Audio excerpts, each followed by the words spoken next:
Solène Niederkorn vous propose FinScale, un éclairage sur l'innovation dans le monde de la finance, de la banque et de l'assurance.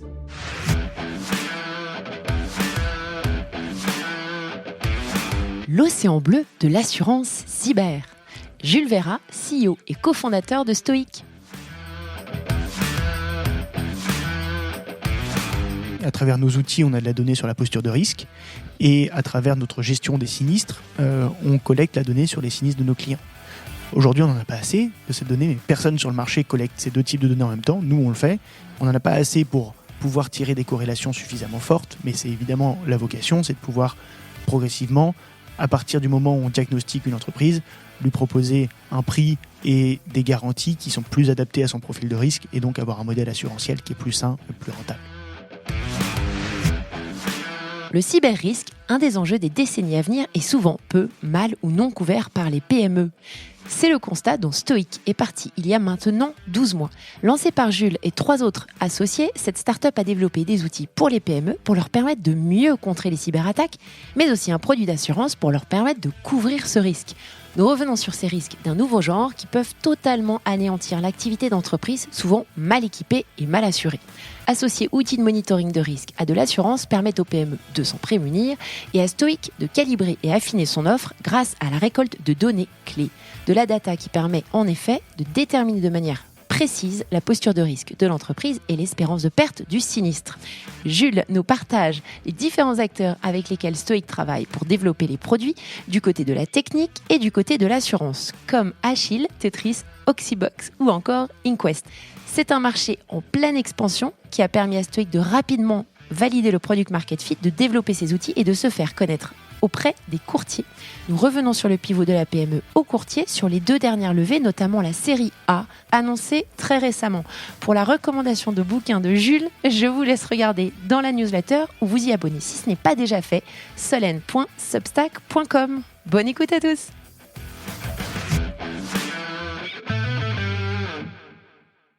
Bonjour à tous, bonjour Jules. Bonjour Solène. Et merci beaucoup de m'accueillir chez Stoic. Je suis très contente aussi que tu succèdes à ton frère Pablo, que j'ai eu il y a quelques mois, qui est venu nous parler d'Angle.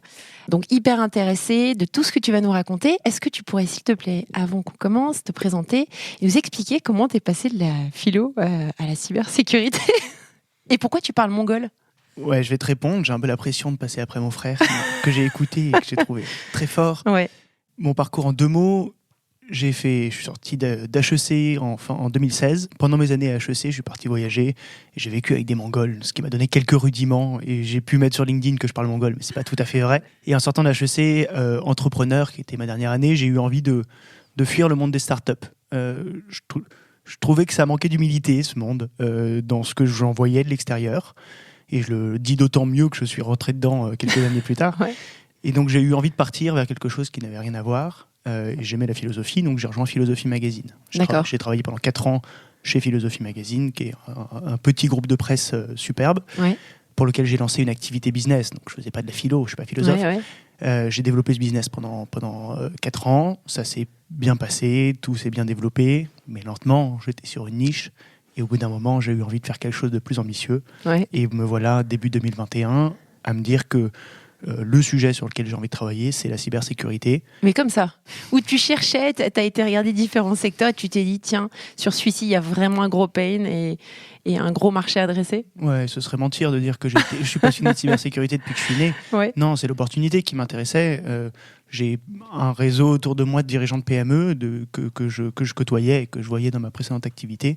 Et je voyais ce sujet de cybersécurité qui revenait tout le temps, avec 2 éléments qu'on mettait en avant, qu'on n'entend pas ensemble d'habitude, qui étaient, de la part des dirigeants, je sais que c'est un risque pour mon entreprise de me faire attaquer, que c'est un risque majeur, que ça peut détruire mon entreprise. Je le sais parce que ça arrive à un copain, parce que je l'ai lu dans la presse ou quoi que ce soit. Mais en même temps, je ne fais rien, parce que je ne sais pas par où commencer. Je n'ai pas les ressources techniques, je n'ai pas les ressources humaines, je n'ai pas les moyens d'agir. Donc, je vis avec ce risque, avec cette épée de Damoclès au-dessus de la tête, et je continue de vivre en espérant que ça ne me tombe pas dessus. D'accord. Alors si on parle du risque cyber, c'est assez... en même temps, on entend certaines choses, mais c'est pas très clair, je pense, pour tout le monde. Quand on parle de cyberattaque pour les PME, de quel type d'attaque on parle? On va distinguer 2 choses.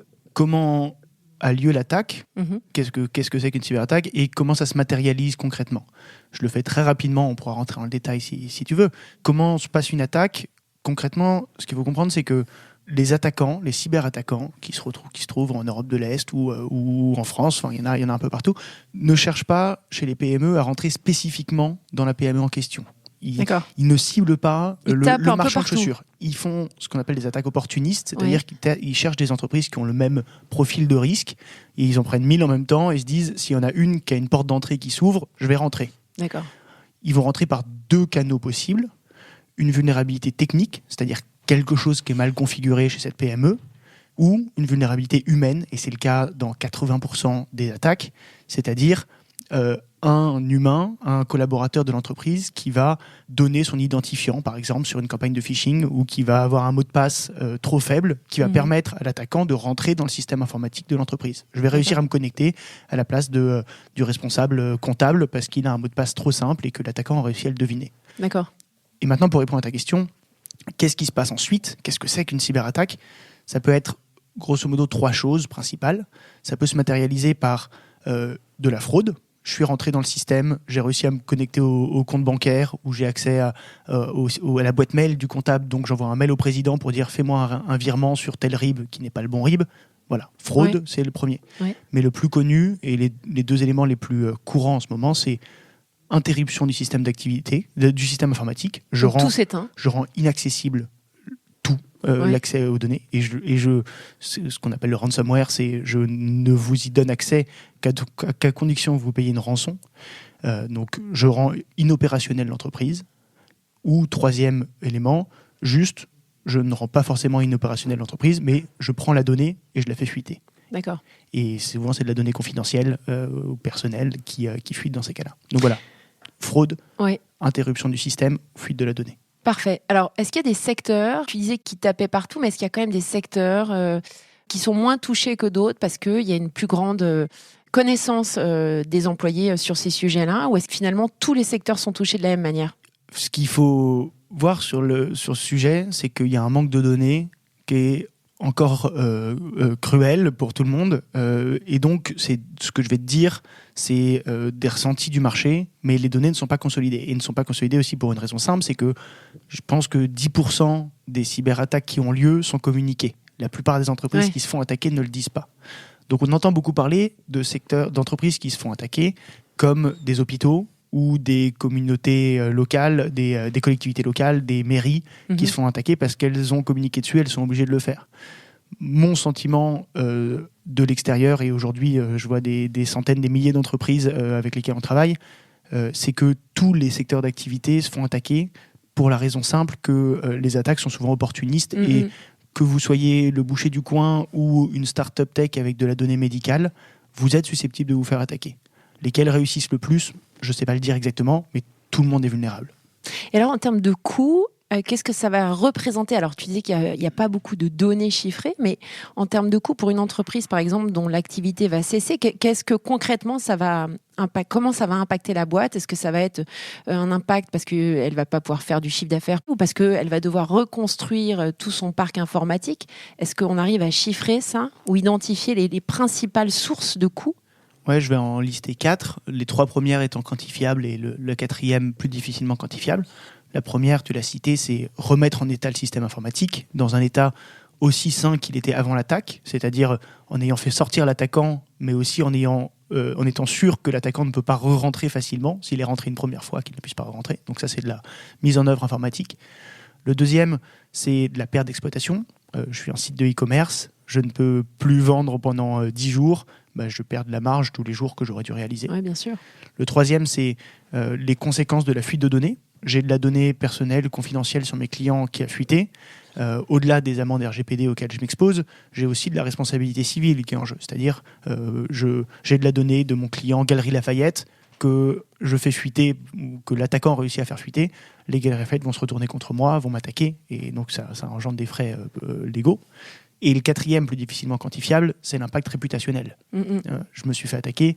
ça va plaire à personne. Mais tu le dis pas. Je vais perdre. Tu le dis pas, sauf quand c'est manifeste, parce que ton site ne tourne pas pendant un moment. Ouais. Et évidemment, sur le long terme, ça peut avoir des conséquences plus difficiles à quantifier. Tout à fait. Ok, écoute, merci, très clair. Alors ça, on parle du risque. Actuellement, il y a quand même des compagnies d'assurance qui couvrent ce risque. J'imagine qu'il y a aussi des sociétés informatiques qui aident ces PME à se reconstruire. Hein. Concrètement, pourquoi est-ce qu'il y a un besoin, selon toi, et pourquoi c'est pas bien adressé sur ce marché ? Il y a 2 raisons pour lesquelles c'est un marché qui est en pleine explosion, mais qui mérite d'être mieux structuré. Il y a du côté de la demande et du côté de l'offre. Du côté de la demande, le dirigeant de PME dont je parlais tout à l'heure, acheter une assurance seul, ça lui suffit pas. Il se dit, ouais, mais l'assurance, moi j'y connais rien en cybersécurité, ils vont trouver un moyen de me la mettre à l'envers s'il m'arrive quelque chose, et ce que je préfère, c'est quand même être protégé plutôt que d'être juste assuré s'il y a une catastrophe qui a lieu. Et en même temps, investir dans des logiciels informatiques complexes, c'est coûteux, ça prend du temps, il faut comprendre techniquement ce qui se passe.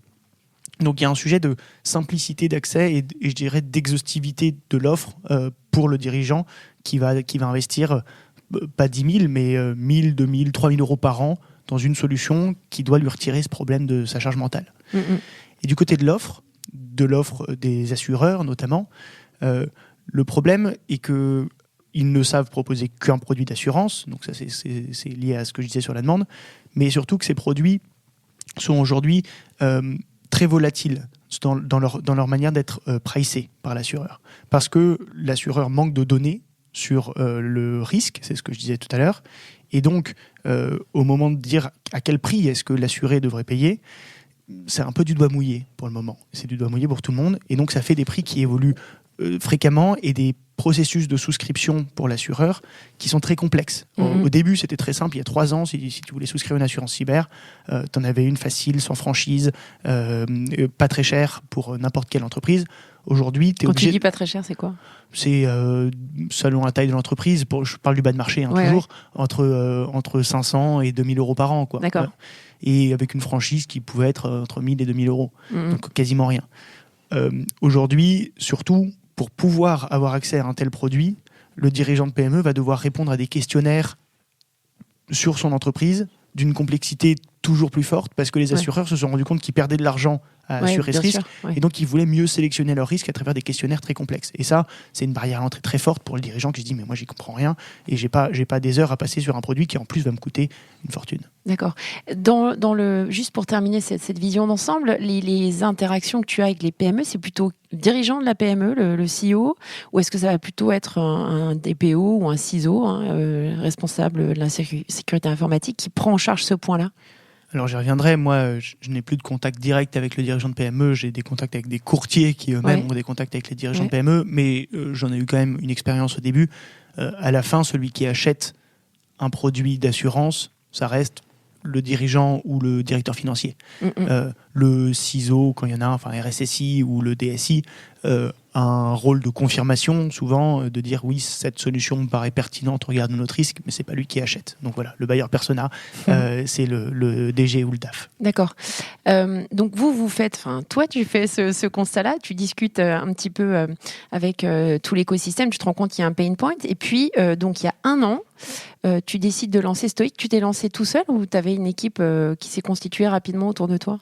Tout seul, j'aurais pas été capable de faire grand-chose parce que c'est pas avec mes 3 années et demie de philosophie que j'allais me spécialiser dans la cybersécurité ou dans l'assurance.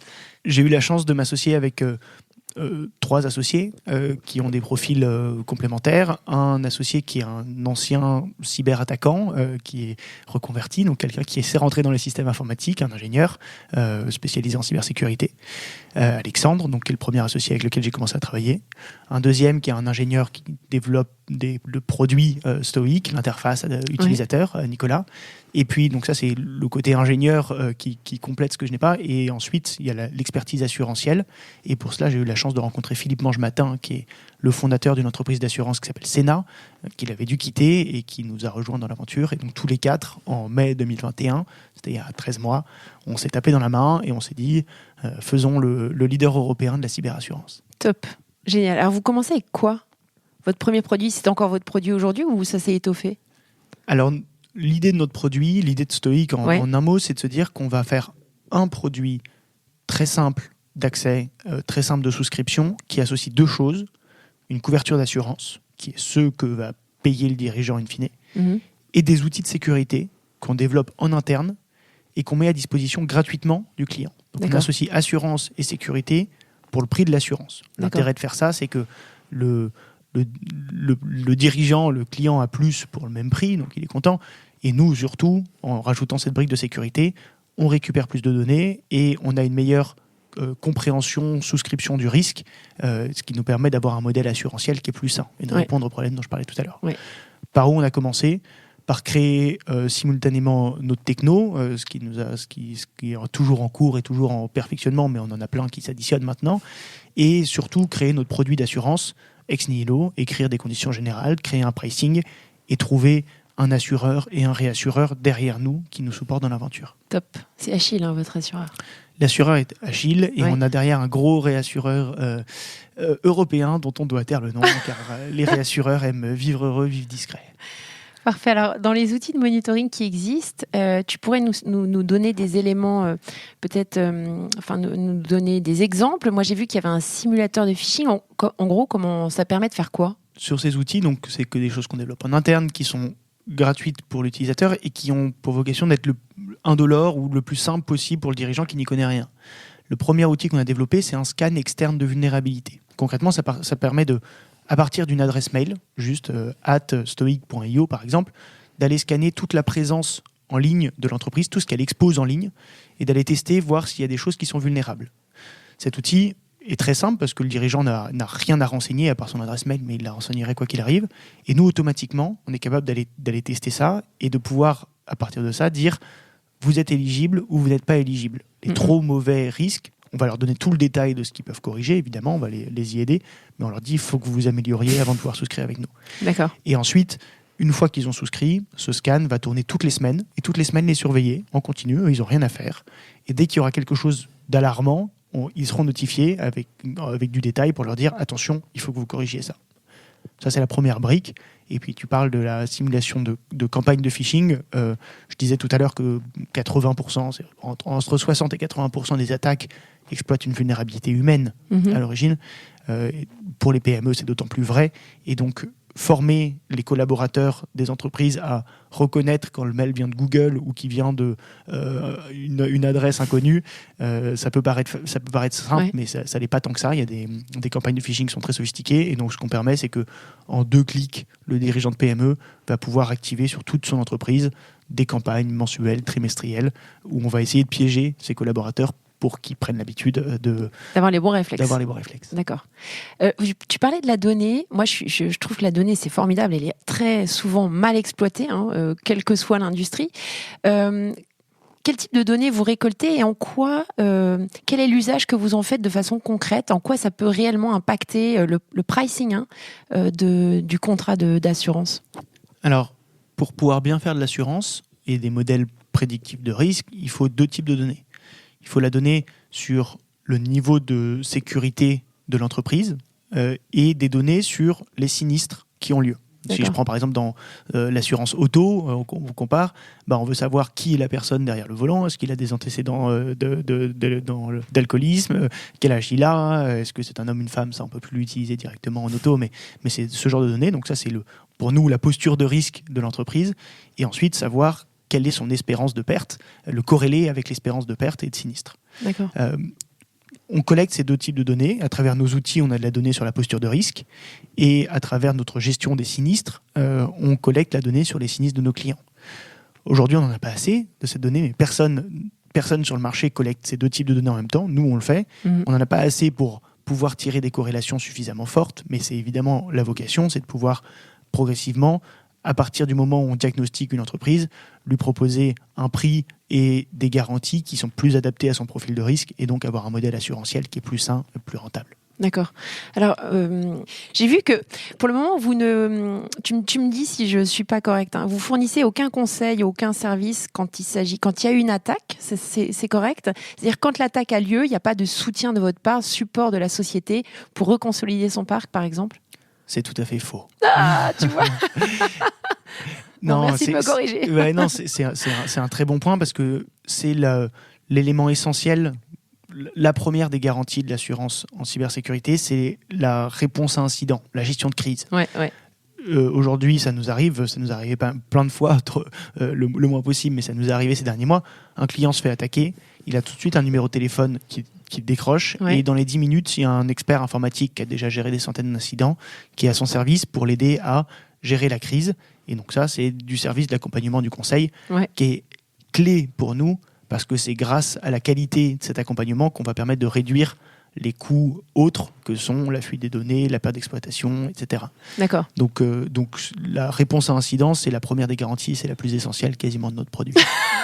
D'accord, je sais pas. Attends, je vais te relire. Je te ressortirai l'article que j'ai lu alors. Ok, parfait. Donc vous assurez un support 24 heures sur 24, 7 jours sur 7. Tout à fait. Et ça, c'est internalisé ? Pas encore. Ah, c'est ça en fait. C'est peut-être ça que tu as vu. C'est ça que j'ai vu. Ouais. Non, on travaille avec un partenaire extérieur qui s'appelle Inquest, D'accord. qui est le référent sur le marché pour gérer ce genre de sinistre. Voilà, on travaille avec eux pour le moment. Parfait. Et Oxybox, vous avez un partenariat avec Oxybox qui fait quoi dans la constellation de votre plateforme ? En fait, des partenaires de l'univers cyber, techniquement, on est partenaire avec tout le monde dans l'univers cyber parce que nous, plus nos clients travaillent avec des prestataires de cybersécurité, plus on est content. Donc, c'est-à-dire plus ils travaillent avec Oxybox, c'est un outil pour gérer ses sauvegardes de données. On est aussi en partenariat avec Tetris qui fait des EDR, c'est des solutions beaucoup plus poussées de détection d'incidents. Toutes ces solutions-là, si nos clients les mettent en place, ça réduit leur espérance de se faire attaquer. Donc nous, c'est preneur. Donc on est preneur. Donc la logique de ça, c'est de dire si vous travaillez avec un tel, vous allez payer un peu moins cher avec Stoic. D'accord. Alors le produit d'assurance, pourquoi est-ce que vous l'avez développé avec Achille ? Est-ce que vous avez fait un appel d'offres ? Comment ça s'est passé techniquement ? C'était plutôt le hasard des rencontres ? C'est le sujet le plus compliqué, de trouver des porteurs de risques quand on est personne. À l'époque, on était 4. On avait levé des fonds. Vous n'êtes pas personne, vous êtes 4. Pas grand monde. Sur un sujet qui est un risque qui est énorme. Le risque cyber, il y a tellement d'entreprises qui se font attaquer que ça peut coûter très cher à l'assureur si c'est mal géré. Et donc, nous, ça nous a pris 6 mois, non pas de créer notre produit, ça on a pris 2 mois pour créer notre produit qu'on voulait avoir, mais pour trouver les porteurs de risques qui acceptaient de se mettre derrière nous et de travailler avec nous et nous dire « je vous fais confiance, je vous laisse vendre votre produit et c'est moi qui paye s'il y a des sinistres ». Vous vous rendez compte du risque pour eux. Et je le dis pour remercier Achille encore une fois de sa confiance et remercier notre réassureur de sa confiance, qu'on ne trahit pas pour le moment parce que je pense que notre modèle est bon et il fait ses preuves depuis plusieurs mois, bientôt 1 an. Mais comment on est arrivé à Achille ? Simplement qu'on a rencontré un certain nombre d'acteurs et à la fin, on s'est dit que c'était le meilleur partenaire avec lequel partir et le partenaire qui était motivé pour se lancer sur cette aventure. Ok, alors intéressant parce que tu disais que tu n'avais plus trop de contact avec, plutôt de contact direct avec les dirigeants de PME. Vous passez par des courtiers. Il y a d'autres compagnies d'assurance ou acteurs dans la SurTech qui décident par contre d'aller en direct. Pourquoi vous avez fait ce choix de passer par des courtiers et pas de faire de l'acquisition en direct ? C'est une bonne question. En fait, l'ironie, c'est que quand j'ai fait mon premier tour de financement, un site qu'on a fait en juin, dès qu'on s'est lancé, on a levé un peu plus de 3 millions d'euros. Et j'ai défendu mordicus à tous les investisseurs que j'allais faire de la vente en direct et que c'est comme ça qu'il fallait faire l'assurance cyber. Ça a marché. On a réussi à lever un peu plus de 3 millions d'euros. Et on s'est lancé sur le marché début décembre 2021 avec de la vente en direct. Et on a fait en 3 mois 100 de contrats en direct avec des dirigeants de PME. Simplement, pendant ces 3 mois, des dizaines de courtiers nous ont appelés en nous disant on cherche un produit comme le vôtre, aussi simple à vendre, aussi complet, parce qu'on a des clients qui seraient intéressés. Et nous, moi, de mon côté, le calcul semblait assez simple sur le coût d'acquisition du client PME. Il y a 140 000 PME en France, il y a des millions de TPE qu'on adresse aussi. Le coût d'acquisition, d'aller chercher toutes ces petites entreprises en France en direct par rapport à travailler avec des courtiers qui ont déjà ce réseau et qui ont déjà l'habitude de vendre de l'assurance à ce réseau, la question ne se posait pas. Et donc, on a fait complètement pivoter notre modèle en se disant on pourrait faire de la vente en direct, mais pas de manière assez ambitieuse par rapport à ce qu'on veut. Donc, notre modèle est résolument aujourd'hui grossiste, c'est-à-dire on fait distribuer notre produit par des courtiers partenaires. D'accord. Quel type de service vous leur offrez, outre le contrat qu'ils peuvent vendre à leurs clients ? Aux courtiers ? Ouais. Alors la clé du succès pour nous auprès des courtiers, c'est que beaucoup sentent que le risque cyber est un risque majeur pour leurs clients. Donc ils sont souvent des clients des TPE, PME qu'ils assurent déjà sur leur responsabilité civile professionnelle et d'autres lignes de risque. Ils sentent que le risque cyber est un risque majeur, mais c'est difficile d'en parler. Même moi, j'ai encore du mal à parler du risque cyber. Alors Pourquoi ? C'est difficile parce que c'est compliqué ? Parce que c'est un risque complexe, très technique, qui Ouais. fait peur, qui paraît nébuleux de l'extérieur. Ouais. Et un courtier en assurance, comme quelqu'un qui n'a pas fait de technique, peut se retrouver pris à défaut par un client qui lui dit « mais concrètement, qu'est-ce que c'est mon risque ?» Et c'est pas facile à expliquer. Tout l'enjeu de ce qu'on fait et tout l'enjeu des recrutements qu'on fait chez Stoic depuis quelques mois, c'est d'avoir des gens qui sont en support de ces courtiers partenaires et qui les forment, qui les aident à parler du risque cyber de manière très simple. On crée des fiches pour eux, on leur fait des templates de mail, on prémâche tout le travail pour leur rendre la vie facile et les aider à monter en compétence sur ce risque pour leur permettre de protéger leurs clients. D'accord. Tu pourrais revenir sur le tour de site que vous avez fait pour savoir un petit peu qui vous accompagne et finalement qu'est-ce qui va financer ce premier tour de table ? Alors le premier qui finance déjà. Le premier tour de table, donc c'était juin 2021. On l'a fait avec trois fonds d'investissement, Alven en France et Antemis, qui est un fonds spécialisé en fintech, qui est un fonds anglais, Kima aussi avec Jean de la Roche-Brochard qui nous a soutenus. Plusieurs Angel qui était aussi autour de la table. On a Henri Kravis, le patron de Cacaire, qui nous a soutenus. Et puis dans l'InsurTech, vous connaissez certainement Raphaël Vullière de Luco, qui est peut-être passé par ce micro aussi. Oui, tout à fait. Certainement. Voilà, Pierre-Anne Malray de Santiane, Gérard Loubic de Magnolia, enfin des gens de l'univers de l'assurance. Ça, c'était en juin dernier. On se parle aujourd'hui, on est en juin 2022 et il va falloir attendre encore une semaine pour entendre parler de la deuxième levée de fonds qu'on a réalisée. Ah mais attends, mais tu peux en parler puisque ça va être publié. Alors je peux, puisque dans une semaine on va communiquer, mais l'épisode ne sera pas encore sorti. Ouais. On a réalisé un deuxième tour de financement, une série A qu'on a faite en avril 2022 et qu'on annonce là, avec un gros fonds qui est Andreessen Horowitz, donc un fonds américain super prestigieux. Pour moi, c'est le plus beau fonds du monde et donc on est vraiment ravis de les avoir, qui nous soutient sur une levée d'11 millions d'euros. C'est eux qui lead. C'est eux qui lead. On est leur premier investissement fintech en France de leur histoire. C'est pas mal. Canon. Et puis on fait rentrer avec eux d'autres investisseurs comme Henri de Castres, l'ancien patron d'AXA, et Julian Take, le patron de WeFox en Allemagne. Donc qui nous rejoignent sur ce tour de table, c'est super. Et évidemment nos investisseurs historiques, Alven et Antemis, qui sont plus que jamais là. Voilà, c'est une superbe nouvelle. Waouh. Alors Andreessen Horowitz a aussi investi chez Pablo. C'est correct ? Exactement. C'est incroyable, les frères Vera.